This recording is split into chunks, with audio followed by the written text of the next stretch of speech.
UP की योगी आदित्यनाथ सरकार में अपराध और अपराधियों पर नकेल तो कैसी गई, इसमें कोई शक नहीं। पर यूपी में अभी भी कुछ ऐसे तत्व हैं जो लोगों को परेशान करने से बाज नहीं है। ताज़ा मामला उत्तर प्रदेश के बुलंदशहर का है, जहां के मोहल्ला कस्बा अनूप शहर के निवासी मोहम्मद अशरफ उर्फ सलीम शेख नामक व्यक्ति, जो मोहल्ला खेर बड़ा बाजार शिकारपुर उत्तर प्रदेश का निवासी, लगातार जान से मारने की धमकी दे रहा है। इसको लेकर मोहम्मद अशरफ ने बताया कि 2019 में पहली बार वो सलीम शेख ने एक शादी समारोह में मिला था, जहां कुछ बात को लेकर उसकी सलीम शेख से अनबन हो गई। इसके बाद से लगातार सलीम शेख उसे देख लेने और जान से मारने की धमकी भी दे रहा। पीड़ित मोहम्मद अशरफ ने इसकी शिकायत पुलिस से की। पुलिस ने इस मामले में मोहम्मद अशरफ की शिकायत सुनी और शिकायत दर्ज कर दी। पुलिस द्वारा इस मामले में चार्जशीट भी जारी कर दी गई, पर इस मामले में कोई ठोस कार्रवाई नहीं हुई। मेरा नाम मोहम्मद अशरफ है, कस्बा अनूप शहर, डिस्ट्रिक्ट बुलंदशहर। प्रेस को जो बुलाने का कारण है, इसमें कुछ आज मैं जो बात कहना चाहता हूँ, इस दौरान ये जो मेरी कार्रवाई चल रही है, इस दौरान अगर मेरी हत्या भी हो जाए तो इन मेरे बयानों को मेरे केस में दर्ज करा जाए। फरवरी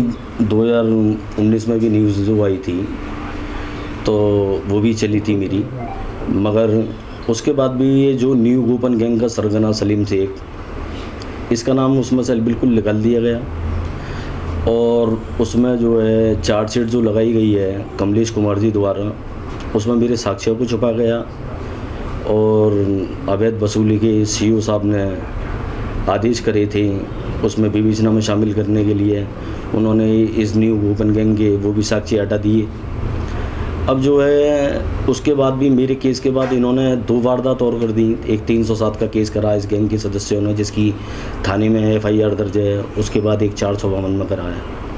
तो ये दिन पे दिन केस करते रहते हैं और इनकी सेटिंग मुझे ऐसा लगता है कि ऊंचे लेवल पर है। सलीम शेख जो है सर, ये जो है एक गैंग चलाता है, ये हवाले और सट्टे से ही जुड़ा हुआ है और इसकी सेटिंग इस स्तर तक है कि जब मेरे साथ मार पिटाई हो गई थी तो इसने धमकी वगैरह दी थी मुझे।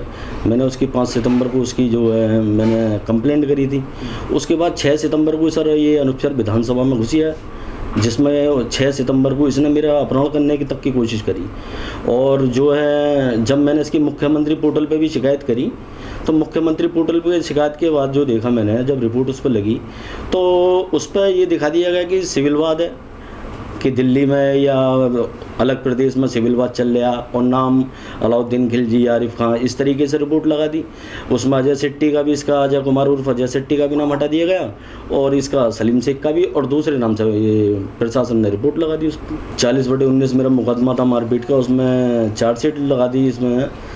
और जो है बहरहाल मेरे केस में इन अपराधियों को किसी को भी इन्होंने जेल नहीं भेजा और जो है सलीम शेख का इन्होंने उसमें से बिल्कुल ही नाम हटा दिया, क्योंकि मेन मकसद ही सलीम शेख का पिटवाने का था मेरे लिए।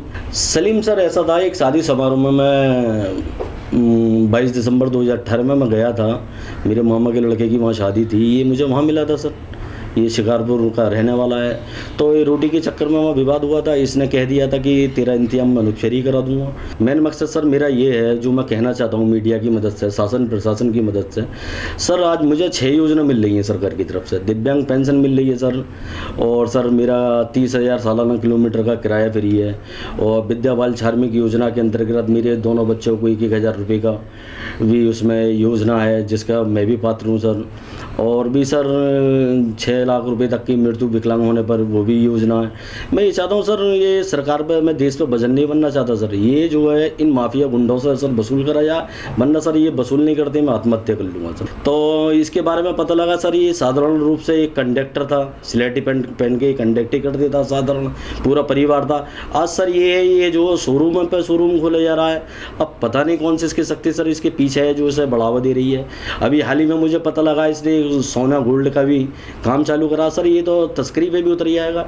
ये आपके द्वारा जो मेरी आवाज़ पहुंचाएगी, इस पर मुझे पूरी उम्मीद है योगी सरकार इस पर एक्शन लेगी। तो सर इसने जो है 6 सितंबर को अनूपसर विधानसभा में घुसकर सर मेरा अपहरण की कोशिश की थी। वो मेरे साथ एक व्यक्ति थे, उन पर शस्त्र भी था, लाइसेंसी शस्त्र सर। उन्होंने मुझे बचाया था सर, वरना मेरा ये अपहरण करके भी ले जाता। पहली बार कब किया है? 27 मार्च 2019 को सर ये घटना हुई थी मेरे साथ, ये जब से शुरू हुआ था सर। अच्छा सर, एक FIR ये है। ये कब की है? ये जो है ये गैंगवार चल रही है, ये अनूपसर में ही। तो सर ये जो तारीख की है, ये 2019 की है सर, 16/12/2019 को। ये जो अजय सेट्टी है सर, ये अपना जेपी हॉस्पिटल पर सर अपना ये बताता कि मेरा फार्म हाउस है। अब सर वहाँ जाकर मैंने जब देखा, वहाँ पर थोड़ी मैंने जानकारी लेना चाहिए, तो वो ऊजड़ ज़मीन और बिना लेंटर वाला सर उसका जो फार्म हाउस है, तो पता लगा अड्डा है, और सर इसलिए अपने परिवार और सर ग्राम समाज की ज़मीन पर कब्जा कर रखा है वहाँ पर। जी नेक्स्ट सर ये है जो मैंने अवैध वसूली के जो साक्ष्य दिए थे, इसमें 340/19 में सीओ साहब ने ये आदेश दिया था कि जो है इसे विवेचना में शामिल करा जाए। इसमें सब लिखा था मैंने। ये सर 3 लाख रुपए की मेरी सहायता के लिए सर डीएम साहब ने ये लेटर भेजा था। और बाकी सर इस गैंग ने ये वारदात करी थी। जिस तरीके से सर मैं तो ये कहता हूँ, अगर मैं गलत हूँ तो मुझे भी सख्त से सख्त सजा दी जाए। अच्छा, कल को अगर आपके ऊपर हमला होता है किसी प्रकार का, तो उसकी जिम्मेदारी कौन लेगा? इसकी जिम्मेदारी सर यही है, जो जिन्होंने सर सबसे बड़ा दुखी तो यही है सर, ये जो मैंने मुख्यमंत्री पोर्टल पर सर शिकायत करी थी, मगर इन्होंने दूसरे नामों से सर जो रिपोर्ट प्रस्तुत करी है, मैं उन्हें सर नमक हराम कहना चाहूँगा, क्योंकि सर ये सरकार का नमक खाती हैं। सरकार का नमक मैं भी खाता हूँ पेंशन के रूप में और राशन के रूप में। तो मेरी मौत के जिम्मेदार ये नमक हराम होंगे, और जो अजय सेट्टी और ये सलीम शेख को मेन माना है।